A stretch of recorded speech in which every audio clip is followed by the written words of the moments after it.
استعمليها 3 مرات قبل العيد. تفتيح البشرة من الاستعمال الأول من خلال أفضل ماسك لتفتيح البشرة بسرعة. وصفة تستغنيكي عن أي شيء آخر. تبييض وإزالة تصبغات وتوحيد لون البشرة في أسرع وقت. أقوى ماسكات ترطيب وتوريد وشد البشرة من البيت. تنظيف عميق للبشرة بمكونات من المطبخ. يلا نروح نبدأ نعمل الماسك مع بعض.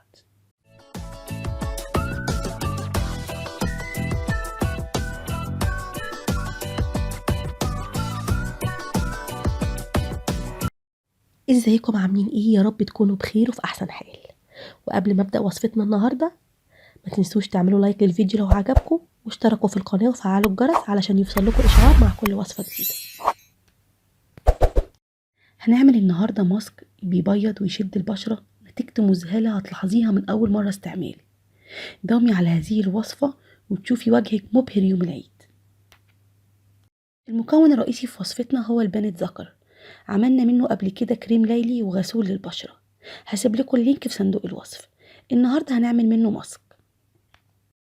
ليه هنستخدم لبانت ذكر؟ لأنه بوتكس طبيعي للبشرة وبيغذي ويقوي البشرة. لبان الذكر بيشد البشرة ويقاوم التجاعيد ويأخر ظهور علامات الشيخوخة. بيزيل الكلف والتصبغات والبقع الداكنة.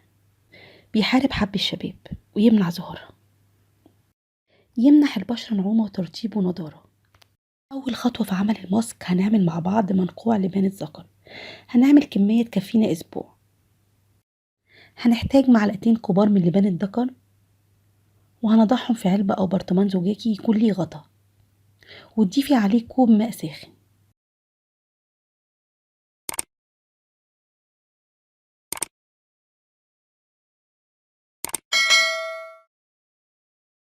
وتقلبيهم كويس وتغطيه وتحتفظي بيهم في التلاجة ليلة كاملة. أقل حاجة تسيبيه 12 ساعة لحد ما تلاحظي إن لون المية بقى لونه أبيض زي الحليب. وهنروح نعمل الخطوة التانية مع بعض. بعد مرور ليلة كاملة هيكون لبان الذكر ذاب تماما في المية، وأصبح لون المية أبيض بالشكل ده. هنصفي لبان الذكر من المية وناخد المية بتاعته هنستخدمها في وصفتنا النهاردة.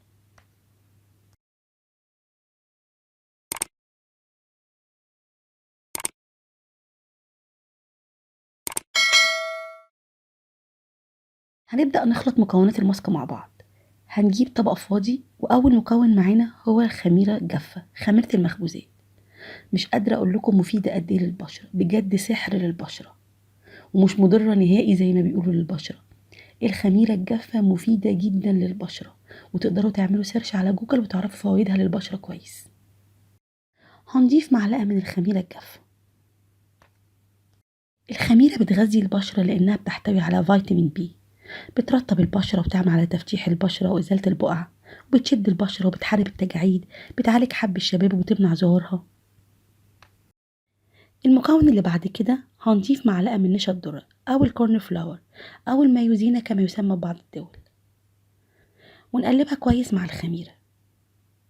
النشا زي ما انتوا عارفين مبيض قوي للبشرة، بترطب البشرة وبتديها نعومة وحيوية، وبتمنع ظهور حب الشباب وبتشد البشرة وبتحارب ظهور التجاعيد. بعد كده هنضيف 4 معالق كبار من منقوع لبان الذكر، وتحتفظي بالكمية المتبقية بعلبة بغطا في التلاجة. هتستخدميها بعد كده في عمل الماسك. وتقلبي المكونات كويس مع بعض حتى تحصلي على قوام كريمي للماسك، ولو احتجتي منقوع لبان الذكر تاني ممكن تضيفي. ممكن لو متوفر عندك ماء ورد تضيفي معلقة. ماء الورد بترطب وبتنعم البشرة وبتشد البشرة. ولو مش متوفر عندك ماء ورد مش مشكلة، الماسك برضه هيدينا نفس النتيجة. هنقلب كل المكونات كويس مع بعض. وده الشكل النهائي للماسك بتاعنا، وده قوامه كريمي بالشكل ده. هنستخدم الماسك ده ازاي بقى عشان يدينا النتيجة السليمة في أسرع وقت؟ هتنضفي بشرتك كويس وتغسليها قبل استعمال الماسك. ممكن تغسليها بالغسول اللي عملناه قبل كده من منقوع لبان الذكر. زي ما قلت لكم هسيب لكم اللينك في صندوق الوصف. وبعد كده تفردي الماسك كويس على وجهك بالكامل ما عدا منطقة حول العين. ممكن تستخدميه كمان لرقبتك وايدك. هتتركي الماسك على بشرتك من تلت إلى نصف ساعة حتى يجف تماما، وبعد كده تغسليه بالماء الفاتر. وبعد كده ممكن ترطبي بشرتك بأي كريم مرطب عندك. ممكن تستخدمي الكريم لبان الذكر اللي عملناه. هتستخدمي الماسك ده يوم ويوم لأ لحد العيد لمدة أسبوع، وبعد كده تستخدميه مرتين في الأسبوع. بجد بجد ماسك تحفة، نتيجته هتذهلك من أول مرة استعمال. داومي على استعمال الوصفة دي، هتحصلي على بشرة مشدودة ناعمة أفتح صافية خالية من أي بقع، خالية من أي تجاعيد. بجد بجد البان الذكر سحر للبشرة، كنز بجد رباني للبشرة.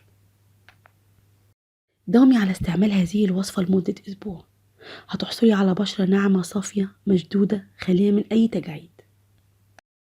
يا رب تكون وصفتي النهاردة عجبتكم، ولو عجبكم الفيديو ما تنسوش تعملوا لايك للفيديو، ولو عايزين وصفات طبيعية أكتر متجربة ومضمونة اشتركوا في القناة وفعلوا الجرس علشان يوصلكوا إشعار مع كل وصفة جديدة.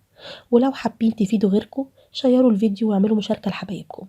أشوفكم على خير إن شاء الله مع وصفة جديدة مع ميمة.